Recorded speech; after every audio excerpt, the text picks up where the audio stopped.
5 ભાગવત કથાઓ છે, 5 ચોર આપણા ઘરમાં ચોરી કરવા આવે છે, 5 દરવાજામાંથી ક્યાંક રૂપ દ્રષ્ટિ પડતાથી આપણા મનમાં વિકાર આવે છે, ક્યાંક કોકની વાત સાંભળવાથી આપણા કાનમાંથી વિકાર આવે છે, ક્યાંક ભોજન ખાવાથી પણ વિકાર આવે છે, ક્યાંક ગંધથી પણ વિકાર આવે છે, અને ક્યાંક સ્પર્શથી પણ વિકાર આવે છે.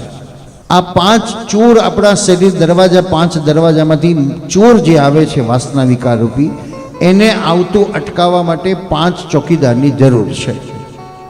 હવે 5 ચોકીદાર રાખો એટલે એનો પગાર કેટલો આલવો પડે? પણ અહીં ચોકીદાર એટલે કોઈ માણસ નહીં, પણ કયો સત્સંગ રૂપી ચોકીદાર મૂકી દેવાનો. 5 કથાઓ 5 જગ્યાએ મૂકી દેવાની. આંખે દેખાતું બંધ થઈ તો આપણે દવાખાને જઈને એમ કે સાહેબ મારી આંખ બદલી નાખો. ચશ્મા બદલીએ છે પણ આંખ નથી બદલતા. કાનથી નથી સંભળાતું તો કાન નથી બદલતા, પણ નવું મશીન લાવીને અંદર મૂકી દઈશું.